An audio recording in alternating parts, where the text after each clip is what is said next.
Selamat datang Sobat Operator Handphone bersama saya Joko Kendil Smart. Sekarang ini saya ada servisan handphone Samsung Galaxy A30s. Dan ini kebetulan sebelumnya handphonenya sudah saya bongkar untuk backdoor dan tulangannya ya. Jadi kasusnya kata usernya ini handphone ini habis jatuh. Kemudian kata dia kok tiba-tiba LCD-nya mati ya. Lalu ketika kita periksa seperti ini ternyata ada retakan ya di bagian dalam. Ya, kelihatan ya. Sehelai rambut seperti ini ada retakan di bagian dalam. Dan ini umum ya untuk LCD kualitas Super AMOLED itu biasanya rawan benturan ya, walaupun habis jatuh terus di luar tidak retak tetapi bagian dalamnya retak dan itu menyebabkan LCD-nya mati. Jadi buat orang awam ya, user ya, dia bingung ya, habis jatuh tidak kenapa-napa katanya, tidak pecah tidak apa, tapi kok LCD-nya mati seperti ini ya, padahal dia retak di bagian dalam. Oke, kita lanjut. Jadi buat teman-teman yang mungkin mulai dari awal, jadi handphone ini sebelum saya bongkar bentuknya seperti ini ya. Kemudian perlu kita panasi backdoornya, dan backdoornya ini terbuat dari plastik. Kemudian setelah kita panasi gunakan plastik tipis seperti ini, kita gesrek saja pelan-pelan. Dan hati-hati juga di sini ada fleksibel antena, jangan sampai sobek. Kemudian lepaskan bautnya, lalu kita bisa congkel bezelnya atau tulangannya seperti ini ya. Oke, siap, kita mulai lagi dari sini.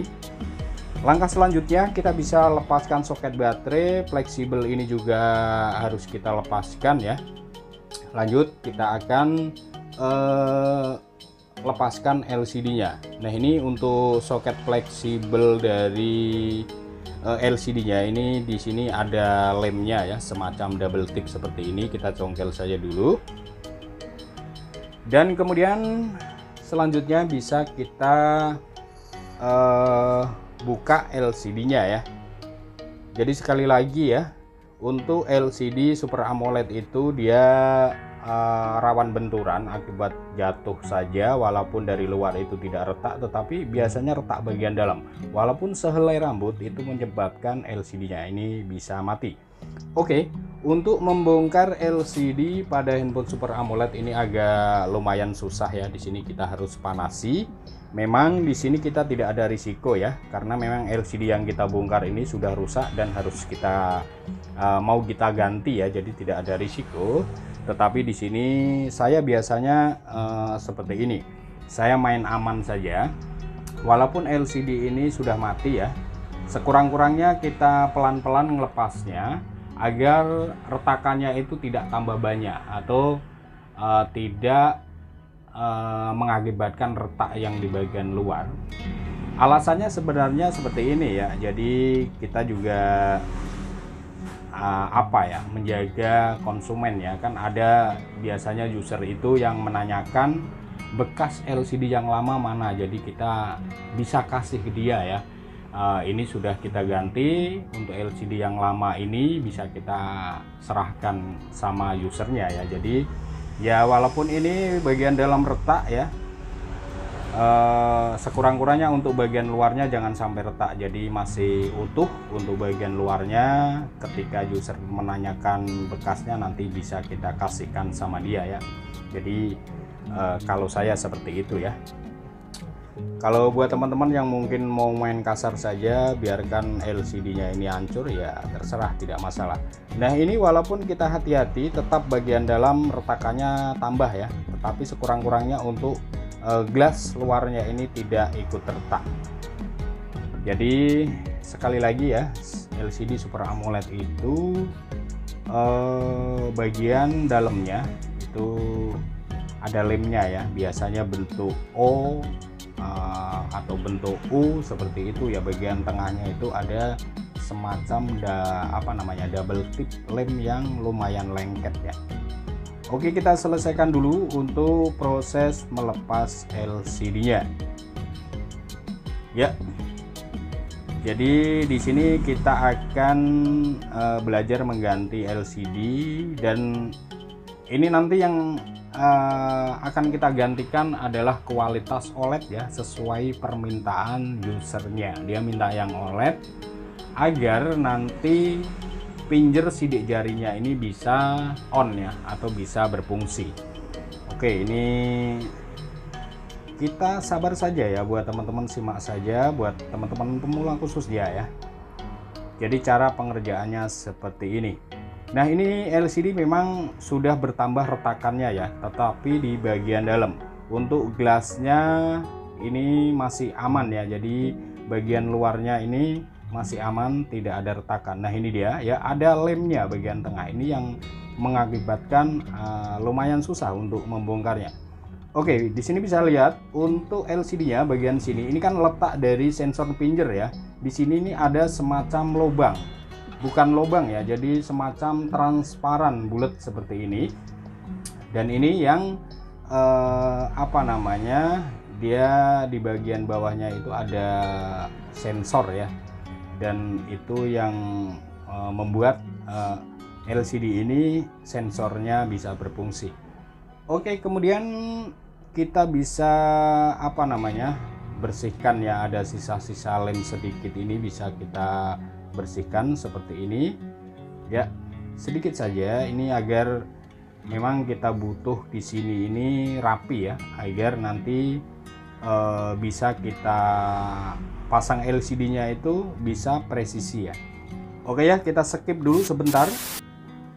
Dan kemudian di sini kita lanjut, sudah kita siapkan LCD dengan kualitas OLED. Nah, ini dia. Jadi ini LCD kualitas OLED yang dijanjikan pinjer sidik jarinya ini on. Kita akan cek dulu untuk lubang pinjernya ya. Nah, ini kelihatan dia berbayang seperti transparan ya. Jadi dia semacam tembus ke bawah, sama dengan yang bawaan tadi ya. Dan untuk kualitas OLED ini selain pinjernya on, dipasang juga lumayan presisi karena LCD-nya ini lumayan tipis ya, beda dibandingkan dengan yang KW. Kalau yang KW itu tebel, dipasang tidak presisi, kemudian pinjernya tidak bisa berfungsi. Oke, ini sebelum kita lem, kita akan tes dulu ya. Kita akan tes dulu untuk fungsi dari touchscreen-nya, kemudian pinjernya ya, on atau tidak. Ya seperti biasa ya, dari ketajaman gambar, kualitas LCD, kebersihannya, fungsi touchscreen, dan fungsi dari pinjernya. Oke, ini kita nyalakan ya. Oke, kita nyalakan. Dan ternyata di sini ada sedikit masalah ya. Ini kita tunggu, kita nyalakan. Masalahnya apa? Handphone ini menggunakan kunci layar dan saya konfirmasi dengan yang punya. Itu ternyata kunci layarnya lupa dan minta handphone ini di reset. Ya, seperti itu. Jadi di sini ya kita ngetesnya ala kadarnya saja ya. Kita ngetes touchscreen-nya ala kadarnya untuk kebersihan HP, kebersihan LCD oke. Kecerahan atau kontrasnya main bagus, kemudian warna juga bagus. Lalu untuk kepresisiannya juga lumayan presisi ya. Cuma di sini satu hal yang belum kita tes adalah fingerprint-nya atau pinjer sidik jarinya. Karena handphone ini kunci layarnya lupa, kemudian minta di reset. Jadi di sini ya nanti kita untuk mengetes pinjernya ini on atau tidak ya, kita harus nungguin handphone ini di reset, kemudian di di bypass FRP-nya, dan lanjut nanti baru kalau handphone sudah masuk ke menu baru bisa kita tes pinjernya. Jadi di sini karena tadi kita sudah tes ala kadarnya dan ini yakin bahwa LCD-nya bagus, berfungsi dengan normal. Jadi kita akan lanjut lem saja. Kita langsung lem saja ya. Untuk bagian tengah yang mau menggunakan lem silakan, atau mau tambahin dengan double tip silakan.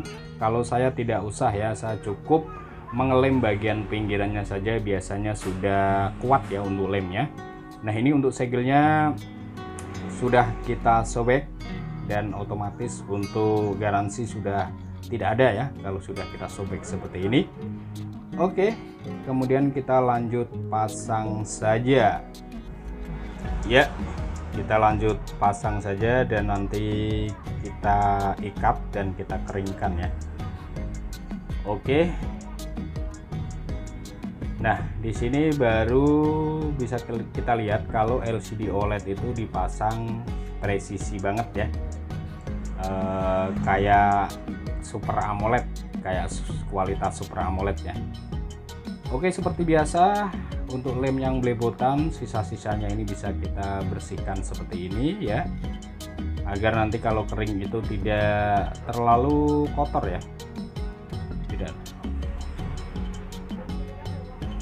Oke, kemudian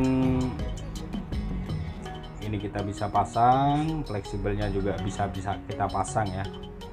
Jadi sekali lagi buat teman-teman, ini memang butuh waktu panjang karena keadaannya handphone ini terkunci layar ya, atau lupa kunci layar, kemudian minta di reset, dan tentu saja kita tidak bisa atau belum bisa mengetes pinjernya ini on atau tidak ya. Jadi kita tadi sudah tes ala kadarnya, kemudian setelah kita yakin ya bahwa LCD-nya bagus, kita lem dan di sini kita ikat, kita keringkan kurang lebih ya 1 jam lah ya. Biasanya kalau 1 jam itu sudah kering, dan nanti baru kita lakukan hard reset.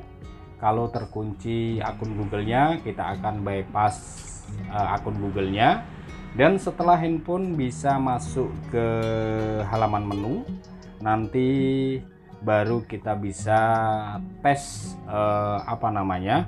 untuk fungsi dari pinjernya, atau kita bisa mengetes lebih lanjut lagi untuk kualitas touchscreen-nya ya.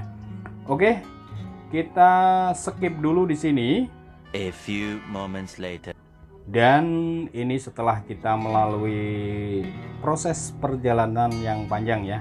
Handphone sudah berhasil kita reset, kemudian berhasil kita bypass FRP-nya, dan posisi sekarang handphone sudah berhasil masuk di halaman menu. Oke, untuk kelanjutannya di sini kita akan mengetes fingerprint-nya atau pinjer sidik jarinya ini apakah benar on atau sebaliknya ya. Nah, di sini kita akan bikin kunci layar dulu. Jadi ini syarat untuk mengetes pinjernya ini on atau tidak, atau agar kita bisa mengetes pinjernya ya. Ini kita bikin kunci ala kadarnya saja. Kemudian di sini bisa kita tambah sidik jari.